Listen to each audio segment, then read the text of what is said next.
Did you know that a watch without a crown is basically useless?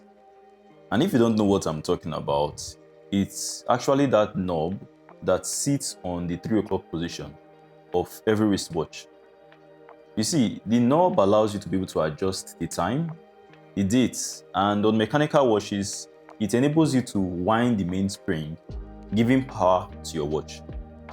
Using a watch without a crown can be comparable to driving a vehicle without a wheel. No control, just chaos. The crown on most watches works using a push-pull system. When the crown is on a neutral position, the watch works as expected. However, pull that crown out one time, and on watches that support date functionality, you'll find yourself being able to adjust the date of the watch. Pull the crown one more time, and you'll be adjusting the time by rotating the crown, which then moves the hands of the watch across the face, enabling you to adjust the time as you see fit. So basically what this means is that the position of the crown at each given point in time determines the control and functionality available to you. Some watches also enable you to be able to adjust the time zone or even carry out other complications which are dependent on the position of the crown at each given point in time. Now here's where things start getting interesting.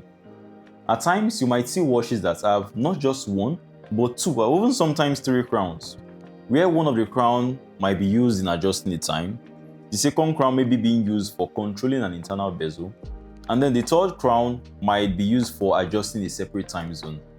But what this means is that once you start seeing more than one crown in a watch, it means that that watch doesn't just only tell the time. Not all watch crowns are built the same. Some watches have what is referred to as being a screw-down crown. And on such watches, for you to make adjustments, you first have to unscrew the crown by rotating it counterclockwise.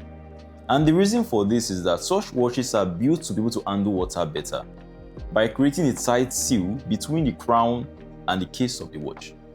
What this means for you is that if your watch has a screw-down crown, once you're done making adjustments on the control, you also want to make sure you screw the crown back in order to retain that water-resistant ability.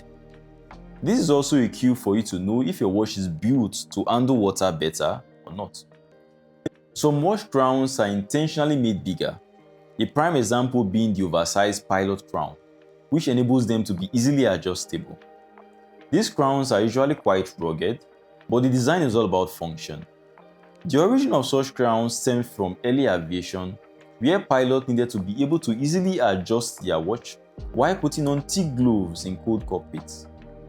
You can also see watch crowns being made from different shapes.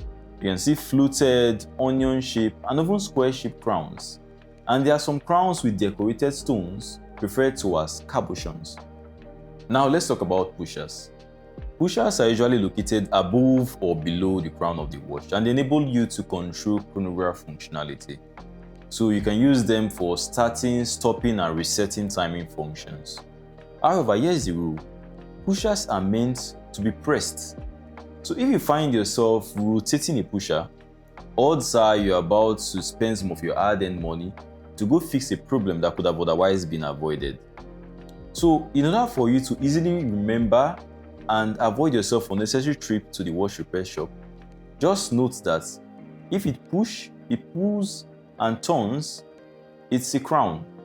But if it only moves in one direction, that is, it pushes, then it's a pusher. So that's how watch crowns and pushers work and how they serve as a control system for watches.